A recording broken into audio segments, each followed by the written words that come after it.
नमस्कार साथियों, मैं आपको एक छोटी सी कहानी सुनाना चाहूँगा।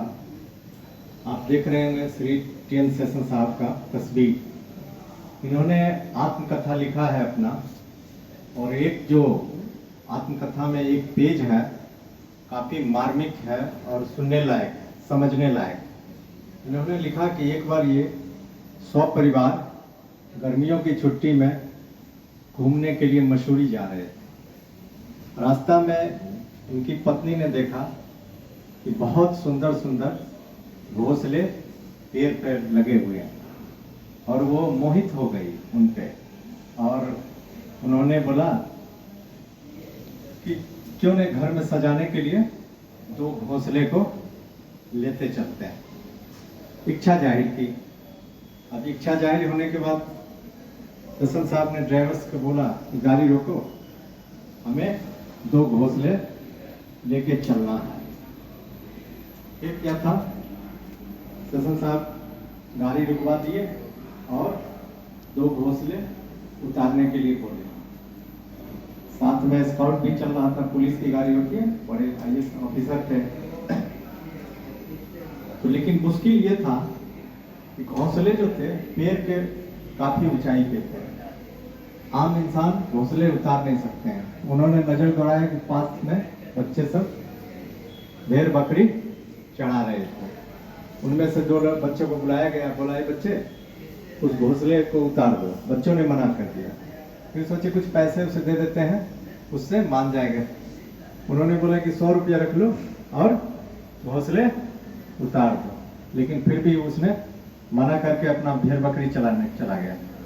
ये सारी बातें साहब देख रहे थे। फिर साहब ने बोला कि ऐसा करो, कुछ पैसा बढ़ा दो।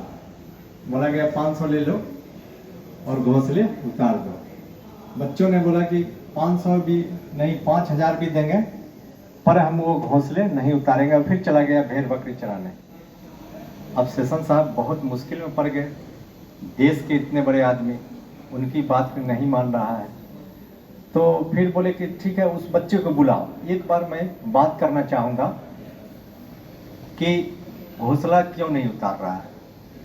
बच्चे आए, उनसे पूछा तुम मत घोंसला उतारना, लेकिन मुझे ये बताओ कि तुम घोंसले क्यों नहीं उतार रहे। बच्चों का जो जवाब था बहुत लाजवाब जवाब थे। बच्चों ने बोला जब रात में चिड़िया आएगी, जब शाम में चिड़िया आएगी और अपने बच्चों को नहीं देखेगी, तो उस पे क्या बीतेगा, तब उस पे क्या बीतेगा।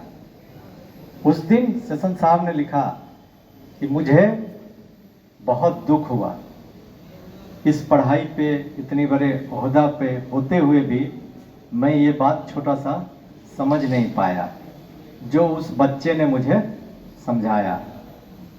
तो कहने का ये मतलब है, आप सब भी किसी के बच्चे हैं।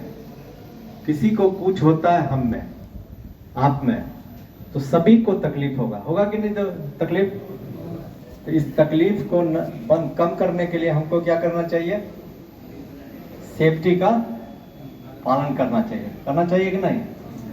हमेशा सेफ्टी का ध्यान रखेंगे। मेरे साथ बोलिए जय सुरक्षा, जय सुरक्षा, जय सुरक्षा। थैंक यू भाई।